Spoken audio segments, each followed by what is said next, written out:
10 years from now, the world as we know it is finished. A bright, ominous light begins to consume the horizon. A massive catastrophe is headed straight for the Union of Eastern Kingdoms. Leading the destruction is Bladia, the future Sin of Wrath, losing control of her terrifying power. She's just one of 5 legendary monsters destined to tear reality apart. Each one is more powerful and more unstable than the last. Together, they're known as the 5 Prime Sins, the literal harbingers of the end. Their arrival marks the final curtain for humanity. Beams of pure energy strike the earth, vaporizing everything in their path. The landscape shatters as the world is literally torn asunder. Massive explosions flatten entire mountain ranges in an instant. A blinding white light consumes the entire continent. Nothing but smoke and ash remains of the old world. Civilization as they know it will simply cease to exist. The very ground shatters, swallowing the ruins of the cities. A complete and total reset of the world. Total darkness. But Allon Palateo isn't about to sit around and wait for the apocalypse to happen. Armed with knowledge of the future, he starts making his moves. Instead of fighting the sins, he decides to find them while they're still children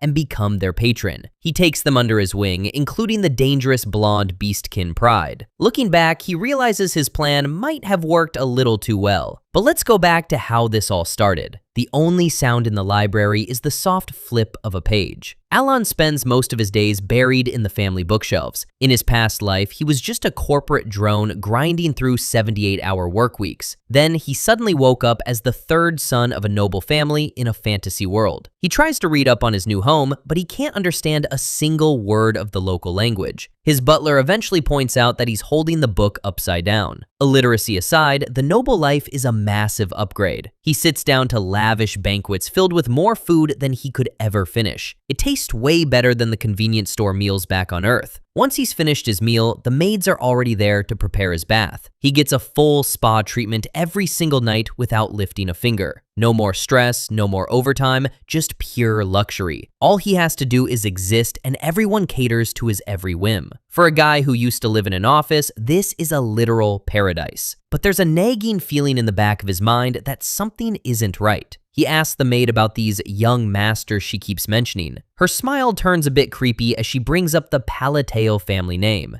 Allon's heart sinks as the memory finally clicks. That name sounds ominously familiar, and he realizes he's in the worst place possible. The maids are completely losing it because their young master is face down in the bath. Allon is just sitting there underwater, clearly having some kind of existential crisis. He finally surfaces, gasping for air as the realization hits him. He's inside the world of Psychedelia. It's not just any fantasy world, it's the exact dark RPG he spent his nights playing. He remembers the game perfectly, a brutal world where players were constantly getting wrecked. Back in his old life, he spent countless hours tapping away at his console, frustrated by how hard the game was. He was just a typical gamer, surviving on energy drinks and late-night sessions. But he knows the lore. No matter what you do, the world ends once the 5 Prime Sins show up. First, there's Wrath with her silver hair and the greedy mage who wants to own everything. Then comes Sloth, the armored tank, and Pride, the beastkin who thinks she's above everyone else. Finally, there's Obsession, the final piece of the world's destruction. He looks at the family crest and his stomach drops. His new family is a literal nest of vipers, with his brothers being the kings of vice and narcotics. In the game, they were never even main characters, just a minor subquest for players to farm some quick XP. He drops to his knees as the memories of the game's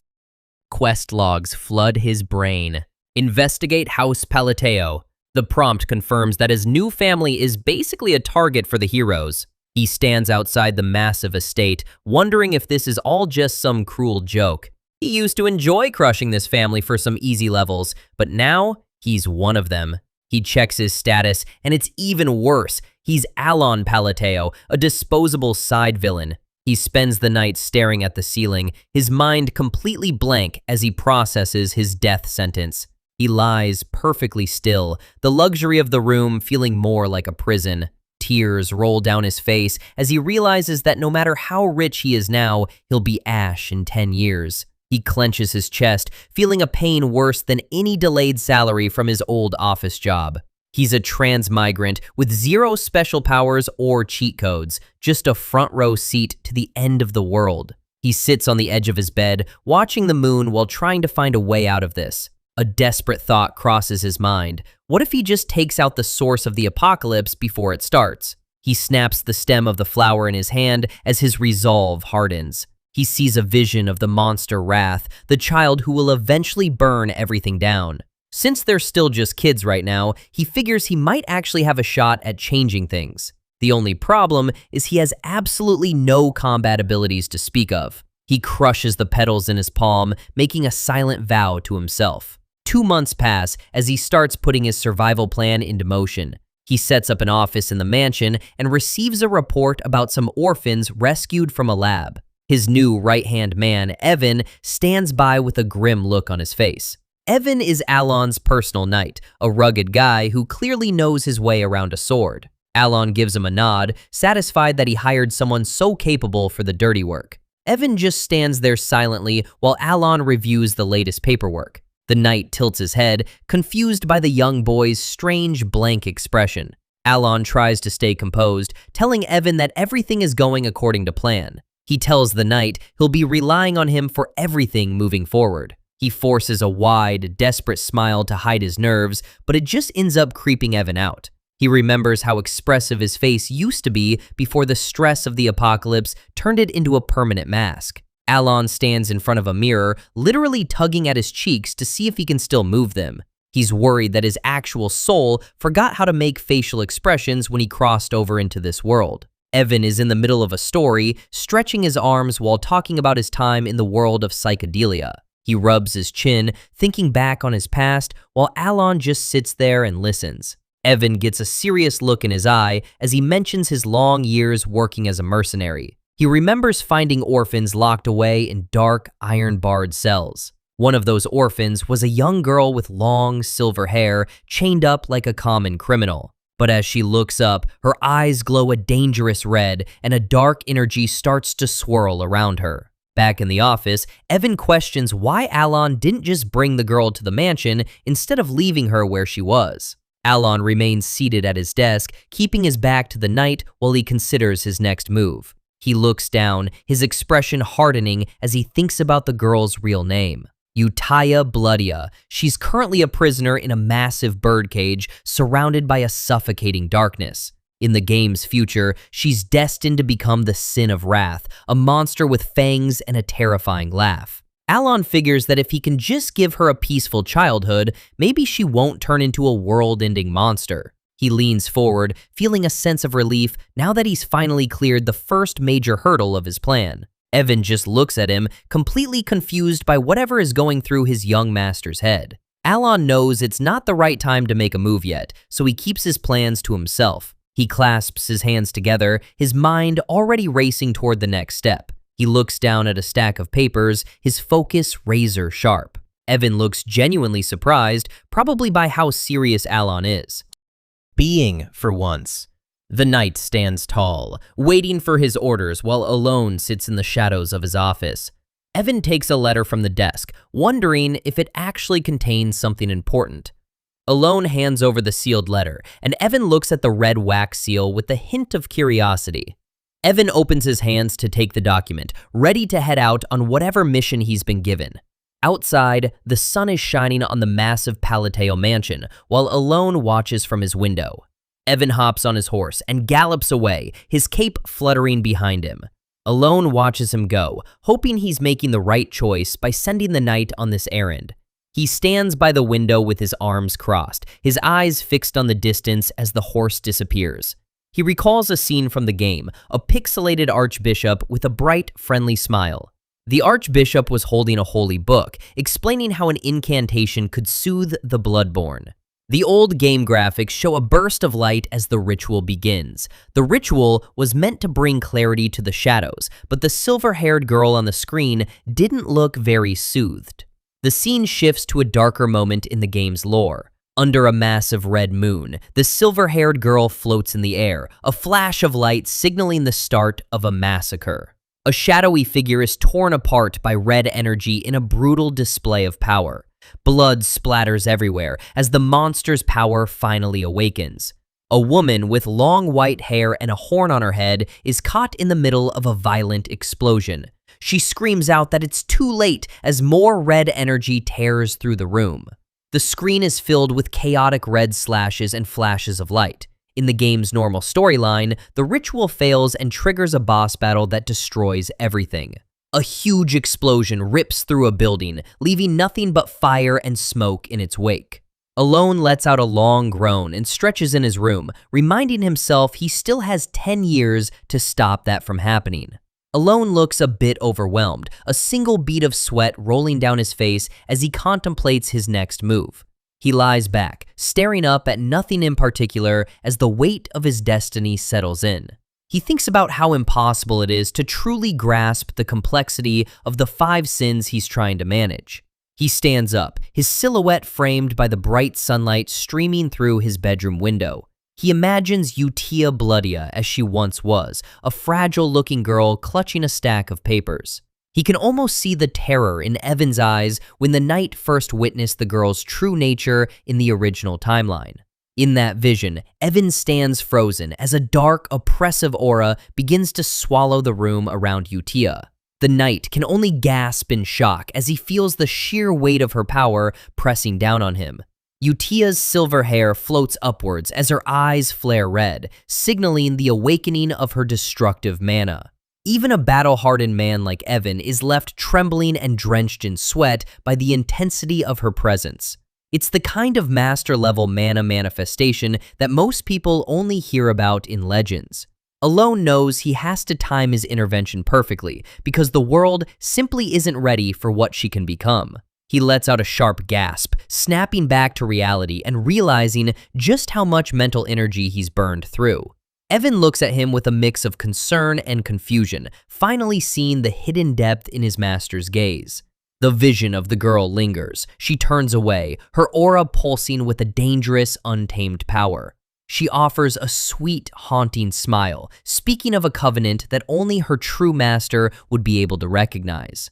It's a level of understanding that goes far beyond what any normal person could ever hope to achieve. Evan flinches as he senses the dark potential within her, even through Allon's cryptic descriptions. Above them, the blood-red moon hangs in the sky like an omen of the chaos to come.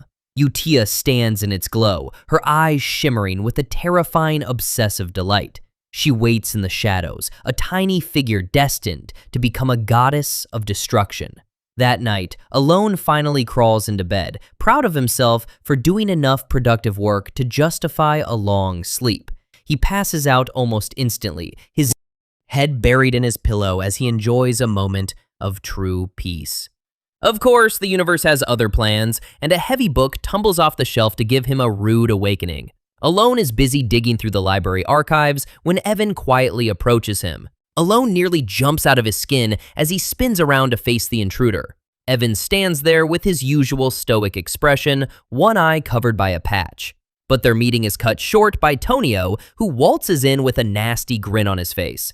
Without a word, the older brother raises a heavy boot. He slams it right onto Allon's head, pinning him to the floor while laughing at his hobby. Allon doesn't fight back, just lying there as Tonio mockingly taps on his skull. Inside, he's wondering how the original Allon ever put up with this level of abuse. Keeping his cool, Allon offers to leave so his brother can have the room. He drops into a low bow, playing the part of the perfect obedient sibling. Tonio loves the sight, smugly telling him it's good to know his place. But as soon as Allon moves, Tonio grinds his face back into the rug. Suddenly, a dagger whistles through the air and embeds itself in the wall with a loud crack. Tonio snaps his head around, his arrogance instantly turning to shock. He starts to bark out a protest, wondering who dared to interrupt him. It's his father, the Duke. He's standing in the doorway, clearly annoyed by the morning noise. The man doesn't care about their squabbles, he just wants them both out of his sight. Tonio glares at his father, his eyes burning with a mix of fear and hatred. He leans in close to Allon one last time, hiding a blade as he whispers a final threat. Allon stays on the ground, watching his brother storm off. This is House Palateo. In the game world, they aren't just nobles, they're the Avalon crime syndicate. His father is the king of vice, a man who built an empire on narcotics and the underworld. Antonio, he's a monster in training, perfectly happy to follow in those bloody footsteps. Allon crawls away just as a massive glass window shatters into a million pieces. The hallway is engulfed in a sudden, violent blast of light and debris. Evan quickly pulls Allon to his feet, dusting him off like nothing happened. Back in the safety of his room, Allon collapses onto the sofa, completely spent. Evan starts his report, moving on to the investigation of the second target. Allon looks up, his exhaustion momentarily forgotten. Evan pauses, looking at his young master with a hint of confusion. Kids who possess an eerie, overwhelming power that shouldn't even exist yet. Allon just sighs, the weight of his knowledge pressing down on him. He mutters about how bone-tired he is from dealing with his family. He lies back, staring at the ceiling and trying to plan his next move. A soft grunt of frustration escapes him. He looks like a regular kid, but his mind is already miles ahead. The scene shifts to a massive, sun-drenched estate, the home of the McCallion family. This is where Deus McCallion lives, the kid destined to become the second major boss in the game. Deep inside, the boy is being kept in what looks like a clinical prison, surrounded by haunting eyes. He stands alone behind the bars, a small figure trapped in a nightmare of shadowy hands. Deus McCallion stands alone, wrapped in glowing purple energy as his destiny begins to take shape. He lets out a silent scream as the overwhelming power of sloth awakens within him. Suddenly, the vision turns violent with a brutal, bloody slash. Red splatters across the darkness as the game's future comes into focus. A silhouette of a monster stands amidst the carnage, the first of the prime sins.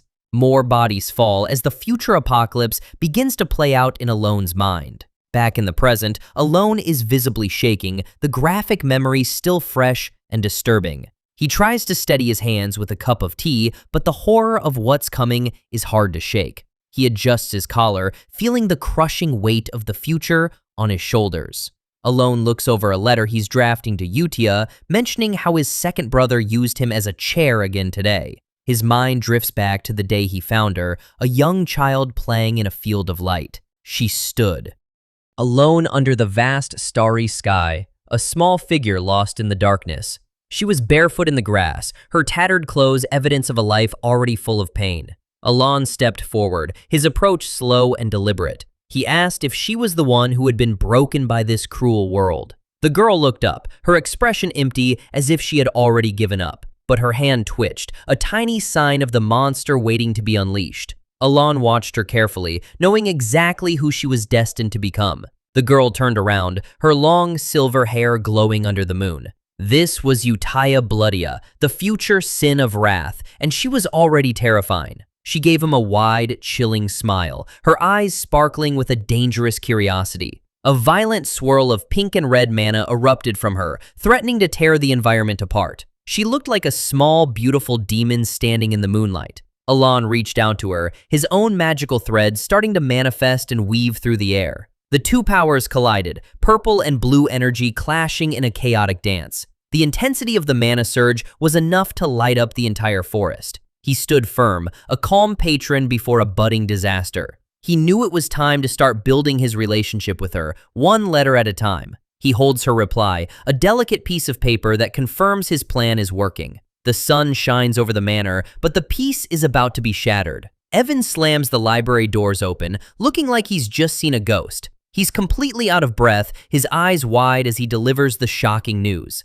Allon looks up, a single bead of sweat betraying his calm facade. Evan finally manages to choke out the words, "Tonio is dead." A flash of the dark hallway shows the moment the older brother drew his last breath. Tonio lies on the floor, strangled by glowing purple threads that Allon expertly controlled. The manor holds a grand funeral, laying Tonio to rest in a sea of white and blue flowers. But the Duke doesn't seem to care about his own son's death, preoccupied with other company. He laughs and drinks as if it were a party, ignoring the casket entirely. Allon watches his father's disgusting behavior, his gaze cold and full of hidden contempt. Tonio lies still in the casket, finally silent after a lifetime of cruelty. A glitchy memory shows a man celebrating the kill, just as Allon had carefully orchestrated. Allon looks down at his brother Tonio's body, noting the sinister grin that remains even in death. He suspects the hit came from within Tonio's own camp, as the man could barely contain his own malice.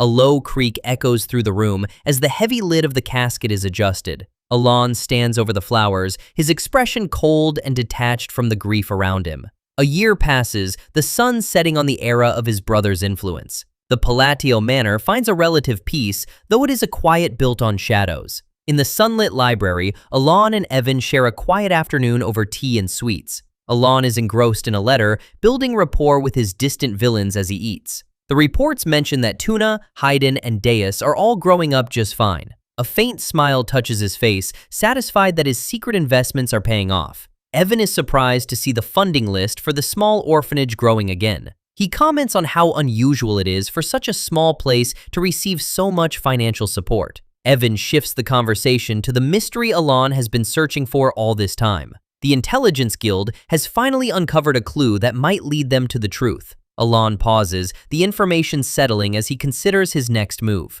The peaceful library setting contrasts with the dark business they are discussing. Suddenly, a scream of terror pierces through a different, darker memory. Blood splatters against the wall in a violent display of power and precision. Two figures in black walk through the aftermath of a brutal confrontation. They leave a trail of fallen enemies behind them, their presence radiating a cold authority. A survivor looks up in total disbelief, trembling at the sight of the cloaked killers. A blade is held ready, the cold steel reflecting the dim light of the alleyway. The man begs for his life, but his pleas fall on deaf ears. The final moments are met with a cold, professional indifference from the attackers. Another agonizing scream marks the end of the struggle as the job is finished. The scene is washed in a violent crimson light, highlighting the sheer carnage. Allon manipulates glowing purple threads, weaving them through the air with lethal grace. His fingers move with the precision of a master puppeteer, controlling the unseen forces. He looks back at his young companion, his eyes filled with a dark understanding. Utia, with her long, silver hair, stands beside him, looking on with cold, crimson eyes. He asks her a haunting question. Does she feel any pity for the ones they've slain? They stand over a street littered with bodies, the moon their only witness to the slaughter. A surge of power erupts between them, the wind whipping through the narrow corridor. Utia looks up, a terrifyingly joyful smile playing on her lips. Allon remains unmoved, his own magic pulsing in tandem with her chaotic energy. The vortex of energy intensifies, a blinding light beginning to swallow the scene. They are two monsters finding solace in each other's destructive company. A massive explosion flashes, obliterating everything in the immediate vicinity. The shockwave ripples outward, leaving a path of complete devastation. A deep crater is left in the cobblestones, the only mark of their brief but violent passing. Darkness falls over the ruins as the power surge finally dissipates into the night air. It has been 2 years since Allon first became pen pals with the girl who would become Wrath. The afternoon sun bathes the Palateo Manor in a bright, peaceful light, casting long shadows across the courtyard. Inside the quiet halls, Allon moves with a sense of urgency, his breath hitching as he searches for his knight. He is nearly knocked off his feet when Evan suddenly drops down from above, a mischievous glint in his eye. Evan flashes a quick thumbs up, confirming that the 5th and final child has been safely delivered to the orphanage. The weight of years of planning finally lifts, and Allon is overwhelmed with a sudden, silent sob of relief. He has done it. He has successfully rescued the remaining 3 sins from their tragic destinies. To celebrate their success, Allon offers a tray of colorful macarons to Evan, encouraging him to eat his fill. The knight doesn't hesitate, leaping into the air with playful agility to snatch the treats as they are tossed. Evan performs a series of acrobatic flips, catching every single macaron mid-flight without missing a beat. Allon watches with a rare, quiet pride, telling Evan that his hard work has earned him a long, peaceful break. Evan eventually collapses onto the soft grass, admitting that he is happy, even if his exhausted face doesn't show it. Allon attempts to mirror the knight's satisfaction, though his facial muscles struggle to form a convincing smile. Lying back in the garden, Allon reflects on how everything is finally falling into place, exceeding even his own expectations. A dark vision of the original timeline flashes through his mind, a laboratory where Utia was kept in chains and experimented upon. He sees the 5 children huddled together in a dark cage, a nightmare they were once destined to endure for years. In his previous life, the idea of saving them all before they were broken by the world seemed like a distant impossibility. Now, the orphanage stands as a glowing sanctuary, a place where the shadows of the past can finally be forgotten. The children had arrived as hollow, shattered shells, haunted by the traumas they had already faced. But under his care, they have begun to brighten up, their laughter returning as they find joy in simple play.